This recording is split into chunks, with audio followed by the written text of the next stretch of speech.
But when I look at you, like obviously you have quite a bit of wealth and you're leading in the direction of life of where I want to go, have a family, a good spiritual life, great relationship with your wife, so on and so forth. So what is your view with money? Yeah, there's a book that has been very profound in my life. It's called Secrets of the Millionaire Mind. And it's by T. Harv Eker. Highly recommend it. In that book, he talks about, I think there's 20 or 21, he calls them wealth files, but they're ways of thinking about money. And he talks about how through conditioning and environment and growing up, we pick up these ways of thinking about money, and they're detrimental and they sabotage your own success. And then he teaches in the book how to replace those negative mindsets with positive mindsets.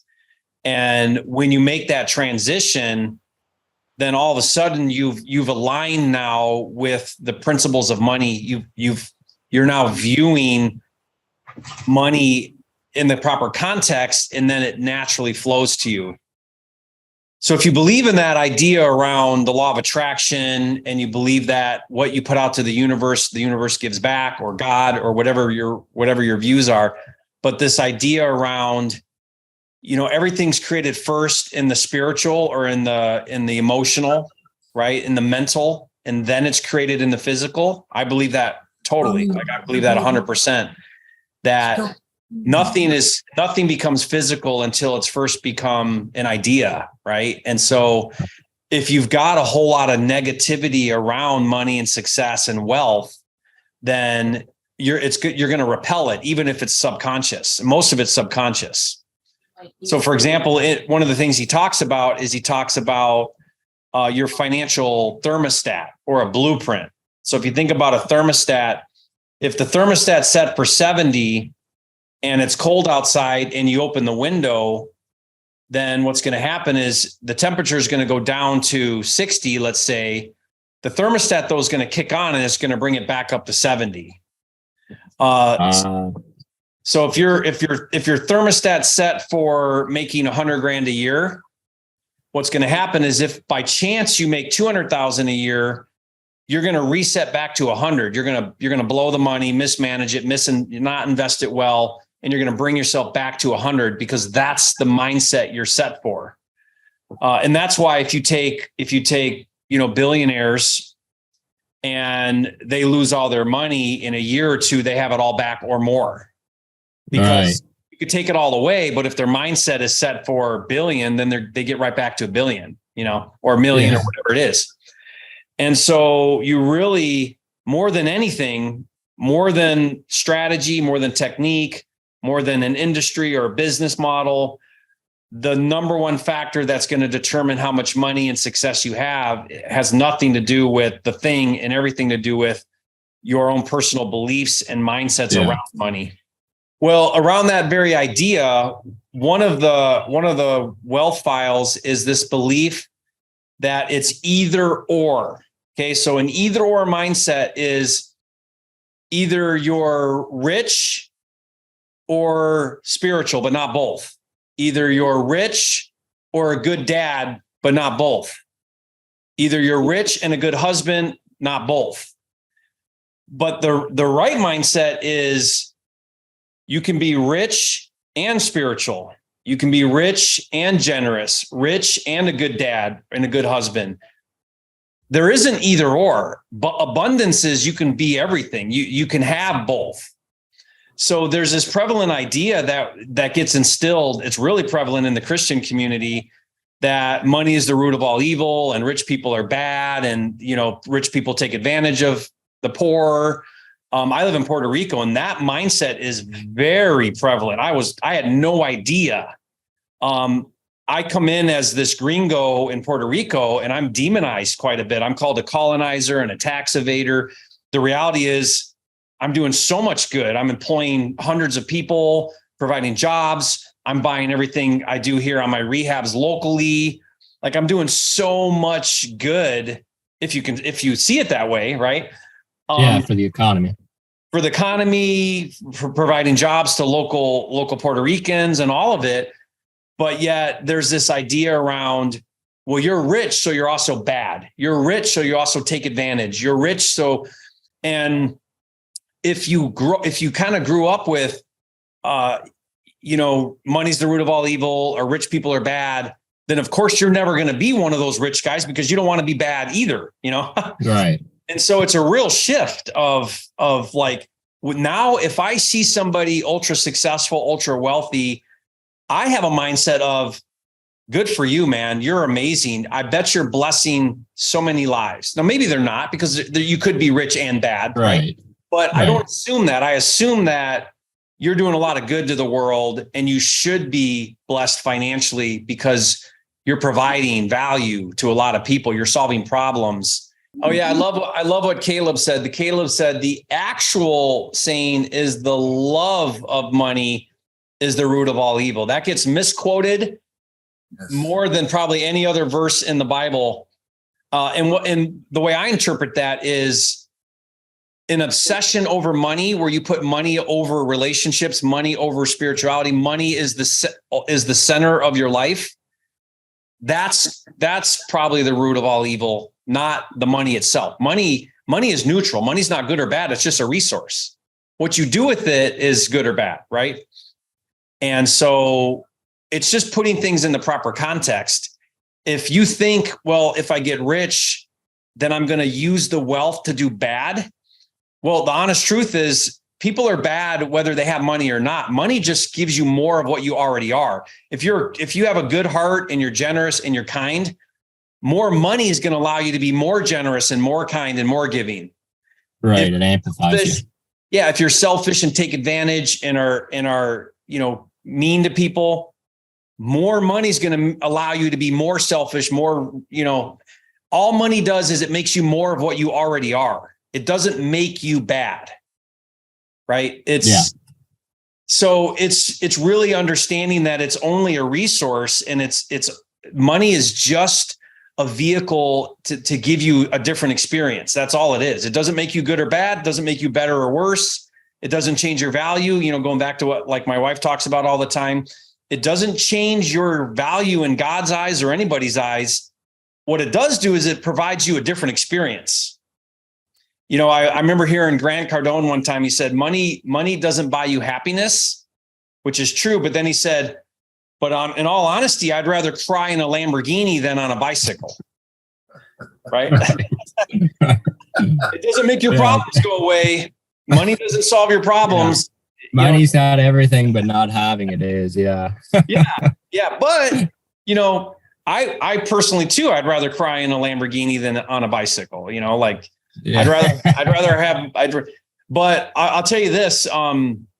I was disillusioned for many years in the beginning and this is easy. Everyone says this after the fact, right? So a lot of people have a hard time hearing this, but in my ascent to money, I thought the money would solve a lot of problems. I thought it would solve more problems than it actually did. The reality is I actually just had bigger problems. More money just gave me bigger problems. Meaning now I have a resource that I have to be responsible and accountable for. Like I have this conversation with my kids all the time. My kids joke all the time, and they're like, well, Dad, why don't you just buy that thing? You have money, you're so rich. Why don't you just buy that car or buy that thing? And I try to tell them, I say, having money brings a lot of responsibility. I have to be responsible for that money. I feel like God gave this resource to me, blessed me with this resource. And I have a responsibility to my family, to God, to others, to manage that resource in the best way I can, be responsible for it. I think of the parable of the talents, which in the Bible, that was money, right? And if God gives me one, what am I doing? Am I doubling it to 2? If he gives me 10, am I doubling it to 20? Yeah. Right? Yeah. What am I doing with the resources I've been given? And God wants me to take those resources and expand them, multiply them. Yeah. Multiply them. Yeah. If I'm not multiplying the resources I've been giving, then I'm wasting that resource. Yeah. So, yeah. Now I'm all for, don't misunderstand me. I'm all for having nice things. I want you to have a nice house, nice cars, if that's important to you. You know, I'm like one of my guilty pleasures is luxury watches. I like watches. So I've got watches I don't need that don't really provide any value, right? Other than I like watches. But you know, that's all fine. But can I sit back at the end of the day and say, I'm living well below my means. I'm using the resources to do a lot of good. I'm growing those resources. I'm providing value. You know, I'm doing good to others. Like, am I being a good steward? Can I sleep at night feeling good about how I'm showing up around money or whatever thing it is? You know, Right. like life is about making choice that you feel good about. You know, like I think about it like this. When I go to bed at night, can I feel good about the person that I'm in bed with? If it's just me, you know, like if I'm the only one, can I feel good at least about that? You know, and I want to be able to say that I have control over certain parts of my life, and the parts that I do have control over, that I get to decide on, that I have choice around, I have accountability around. I feel good about those choices. And asking the question, looking in the mirror and saying, you know, do I like the person I am? Do I like the way I'm showing up as a dad, as a husband, as an investor, as a trainer, whatever? Do I like who I am that way? Do I feel good about that? And if I don't, it's just an opportunity for growth. Like, okay, well, what changes do I need to make in my life? Mm-hmm. You know, and make those changes. You know, it doesn't mean anything's going wrong. In fact, if you're not dissatisfied quite often with where you're at in life, then you're probably not growing as much as you could. So most of the time, the answer is going to be, you know, I'm not really proud of where I'm at around this area or that area. I'd like to show up better in that area. I have it on audio. I try to listen to that book every 6 months, and I've done that for years. And it's really helped me transform a lot of mindsets. One of the mindsets I had, just to kind of on this topic, is I was taught by my dad that if you want to get ahead in life, you need to work hard. Now, nothing wrong with that. That's a great philosophy. The problem is if you tie hard work to money, then what you've done is you've made a connection that money is hard. Yeah. That's not a good mindset, that money is hard. Because then what that means is it takes a long time. You've got to plow, you got to, you know, work 80-hour weeks.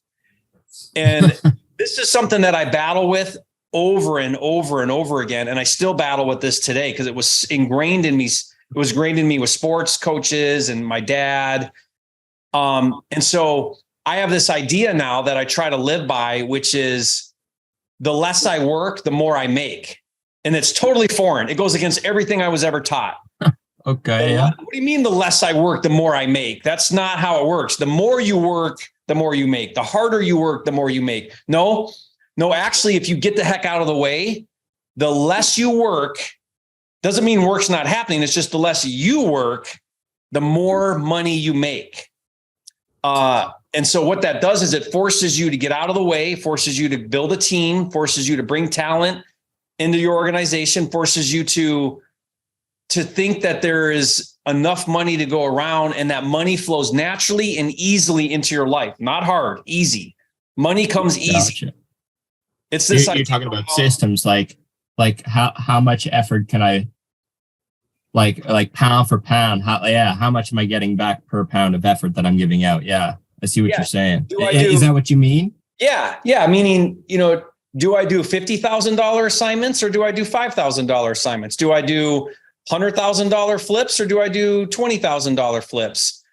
You know, do the best deals come to me easily, naturally, or do I have to work really hard to get a good deal? How did you flip that? How, because me being in the mindset that, and I'm sure this mindset that you were in, it was like, right now I have to make like, you know, 100 dials every single day, you know, like 4 or 5 hours every day. Like that's minimum in order for me to be successful in this business. That, I mean, to me, that's to do that repetition over and over and over and over. It can feel like really hard work. What's your thoughts on that? I have this whole declaration that I laminated that hangs in my shower that I read every time I take a shower. And it's basically money. What's it say? It's in essence, it says money flows into my life. There's more than enough money to go around. I'm deserving. I'm open to receive more money.